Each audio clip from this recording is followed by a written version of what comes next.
Rolling, rolling. Camera rolling. Let's go.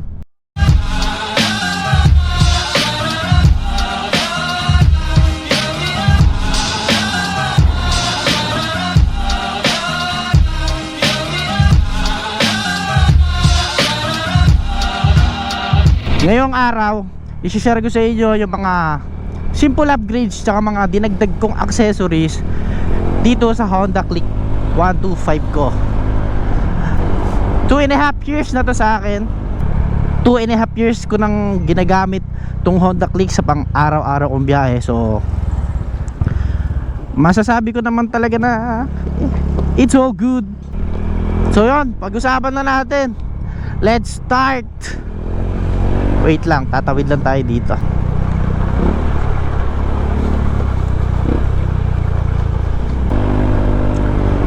Ayun, unahin na natin. Magsisimula ako dito sa unahan na yung mga nakikita ko muna. Kasi may listahan ako kaso hindi ko maalala. So magsimula tayo sa kung ano yung nakikita ko ngayon dito sa unahan. Ito talaga yung una-una kong binili is yung cellphone holder. Ito yan. Magkasing tagal na rin sila ng motor ko. Kasi nung una talagang kuha ko nitong motor is talagang galang-gala pa ako, giyang na giyang pa. So ito agad yung kinuha ko for navigation. Moto12 yung tatak niya. Alam kong familiar kayo dito. Yan, ilalagay ko nga pala yung mga price dyan sa screen para alam natin kung magkano ba yung total natin, no? Ayun nga, itong Moto12 na cellphone holder, ayan yung price nya. Yan, para sa next accessory natin, yung ating side mirror, yan, no? Napakaangas tignan, di ba? Maliit lang siya tignan, pero ma-extend mo yan ng pataas or malawak. Pero mas pinili ko yung setup yung ganito. Ito ay Street King, alam ko version 2 na Street King side mirror. Ayan yung price nya. Pag sisilip nga ako dito, kailangan ko pang i-gano yung i-adjust yung braso ko para makita ko. Tapos lilingon ako ng ganon. Yan, napaka aesthetic. Maganda siya tignan kasi nagbukang maliit yung unahan, no? Hindi siya yung parang sa stock or ibang side mirror na mataas. Based na lang kasi sa preference natin yan, no? Mas gusto ko yung ganito yung look, mababa. Street King side mirror, subukan niya yan. Okay to, goods. Pasikip ng pasikip yung daan dito sa may Tayabas, no? Na Tayabas Quezon na road. Yan, hoping matapos na nila yan para tuloy-tuloy maganda-ganda na yung biyahe dito. So, next item na agad tayo, no, para mabilis. O, ito.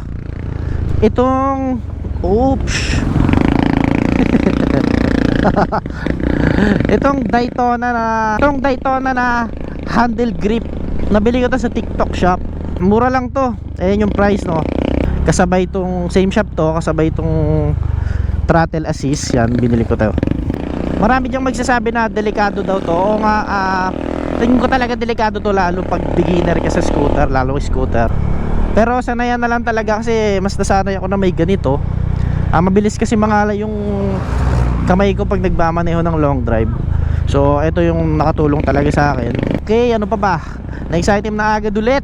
Ito, hindi siya actually kailangan ko dapat na bilhin, or hindi ko talaga siya gustong bilhin, pero no choice ako kasi napagtripan yung motor natin, kinaskas ng tansan or ewan ko anong matalas na bagay yung nakaskasan yung unahan na yan. So I have no choice kundi lagyan ng decals, tsaka dyan sa may Tapalodo nilagyan ko din ng yung sa Monster na kalmot na color white. Wala, no choice. And laki ng gas-gas, saka medyo malalim, so tinakpan ko na lang kasi wala pa akong pang pa-repaint. Ayan, nabili ko yan sa Shopee.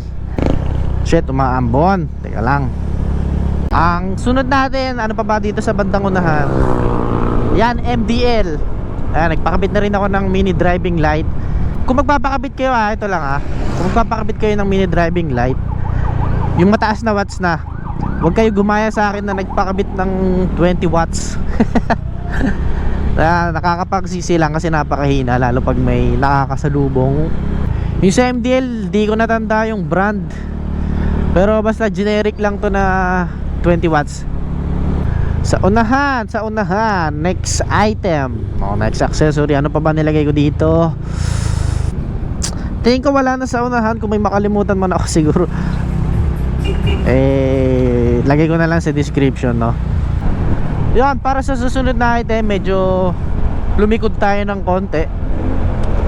Unahin na natin yung isa sa pinaka pricey na binili kong accessory, ay yung top box ko. Alloy top box ng SEC. Nagkakahalaga siya, alam ko, ng around 5,000 pesos nung binili ko siya. Yan, isa to sa mga pinaka nagustuhan kong nabili ko para dito sa motor ko.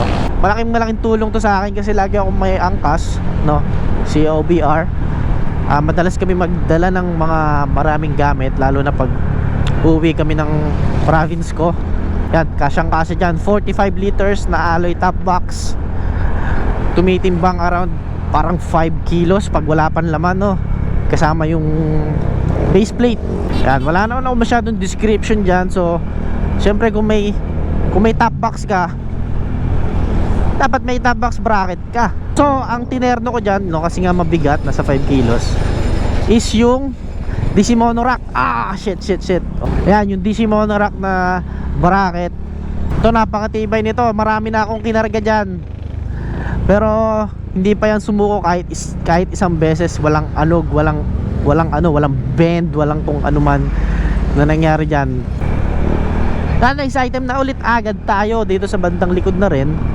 Okay, so baba tayo ng konti, bandang gulong. Bumili rin ako ng mudguard. Yan, napakalaking problema ko kasi talaga, no. Problema talaga natin yung mga putik. Kalaban natin yan. Dati halos nanggigitata sa putik yung likuran ng yung likuran ko nung wala pa yung mudguard. Pero goods na goods yan, good item. Bili kayo ng mudguard sa Honda Click. Magandang purchase yan. Plastic lang yan, hindi yung carbon. Nagpalit na rin tayo ng radiator cover. Yan, ano lang to, pang pa-aesthetic lang, papaganda lang yan. Do yung stock naman na radiator cover, ganun din naman yung purpose, pangharang. Ito, papadagdag lang ng pogi points lang ba, kumbaga plus 1 sa pogi points. Yan, so nandiyan na rin naman tayo. Pag-usapan na rin natin yung pangalawa na mahal na nabili ko dito. Para sa akin, mahal na siya. Is yung VMAX 5 na Black Edition. Alam ko, ang bili ko dito nasa 4,500. Naalala ko, ginawa pa to kasi wala silang stock that time. Yun, dami na. Ano pa ba? Baka may nalilimutan pa ako dito sa bandang unahan. Okay na. Ayan, yung gulong. Oo, yun. Since nandiyan na naman tayo sa malapit sa gulong. Yung gulong ko nga pala na gamit is B-Style na 110/70. Yan, medyo naka big tires tayo dyan sa likod. Tinry ko lang yan kasi naplatan talaga ako. Meron ako dyan last vlog, no, na naplatan ako ng gulong. Literal na butas galing sa bubog. Literal na butas. Talagang nahiwa ng bubog. So wala na siyang choice. Wala na akong choice na tapalan. Ang choice ko na lang is paltan talaga. Walang tabas yan. Yung 110/70 walang tabas or anything. Plug and play. And take note, hindi madulas itong B-Star. At ang tagal mapudpod. Ang tagal niya mapudpod. So yun, yan yung mga naidagdag ko sa Honda Click ko sa loob ng 2.5 years. So yun, sana nagustuhan nyo yung video na to, guys. Please like as usual, no, sa mga outro ng mga vlogger dyan. Please like, comment, share. Hindi ko alam pagkakasunod-sunod, pero mag-subscribe na rin kayo sa channel. Please subscribe, like. Makakatulong yan sa small channel ko. So yun, thank you guys. Maki, peace out. Always ride safe. Ciao.